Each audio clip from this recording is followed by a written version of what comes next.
Hi, my name is Shannon Kearns, and I'm a former volunteer at Sunrise Assisted Living Facility.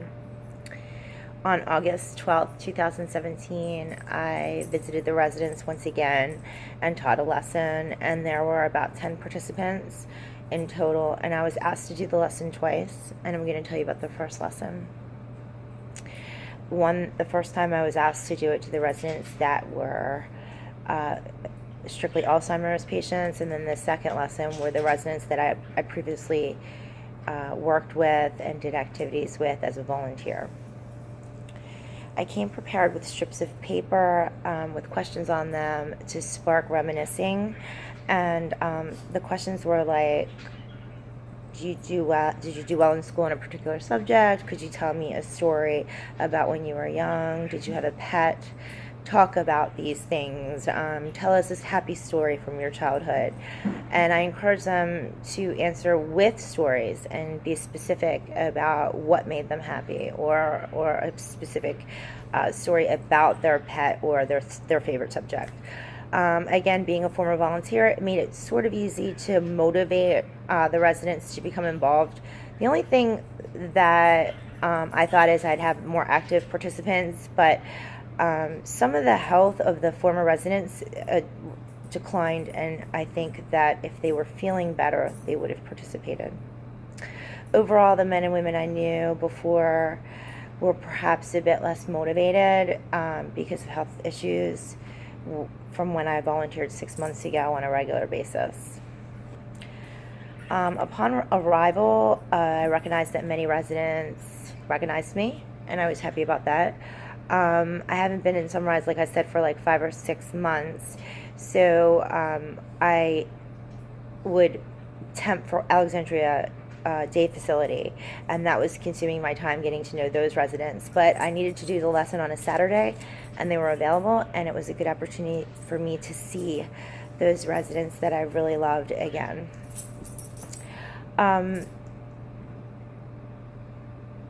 The attention that I needed to give to the overall lesson, the participants,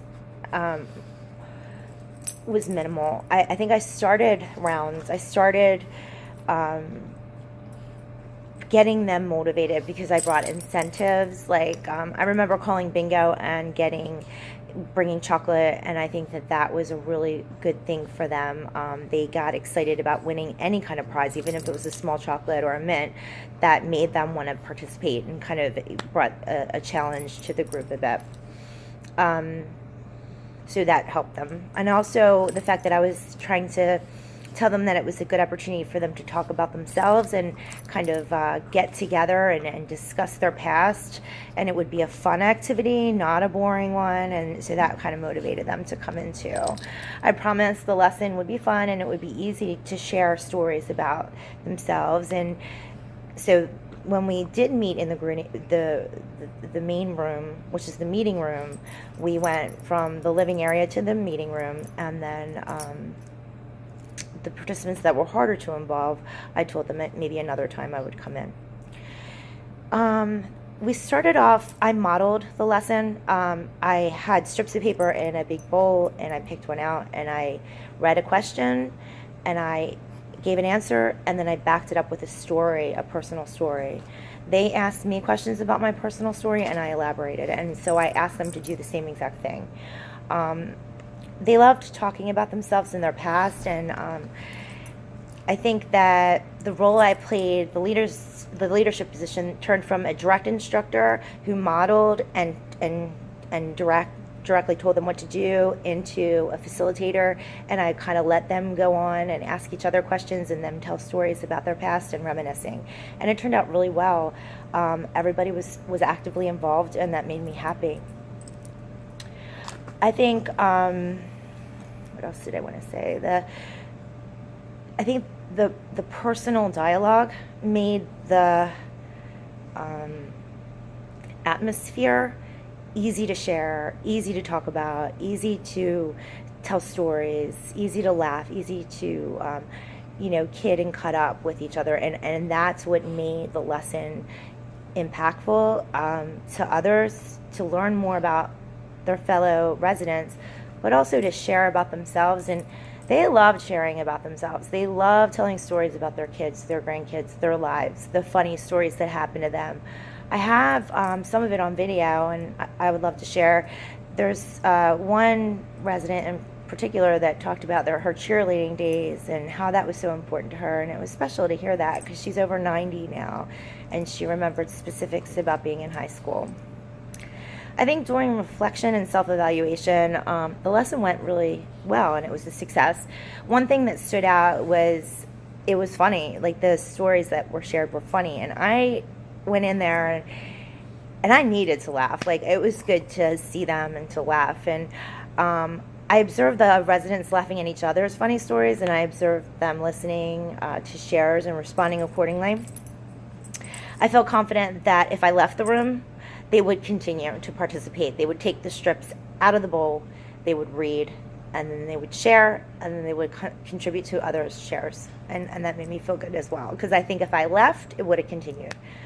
I learned many new things on Saturday, how hard it was that their past was, and the differences between technology today and like handwriting letters and telegraphs and telegrams. And I learned some residents take pride in their appearance every day for themselves. For an example, Miss Diana was very dressed up, and I asked her where she was going, and she said nowhere.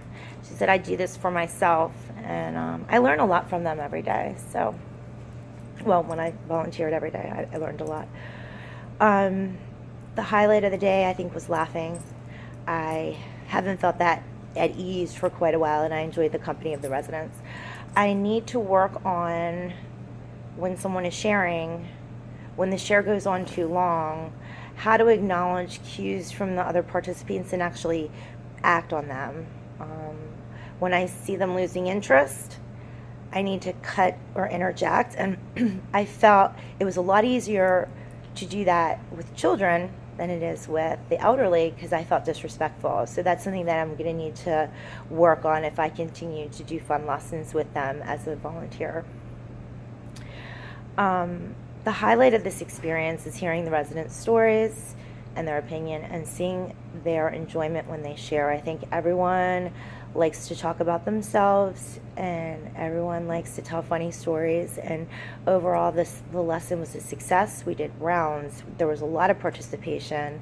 There was a lot of funny stories, and there was a lot of good stuff happening in that room. I wanted to promise that I would come back every Saturday and do the same thing, but at this point in time I can't. But I would like to go back, and I would like to do this again. It was successful. Thank you for listening, and I look forward to hearing back and continuing in this class. Thanks for everything you have done.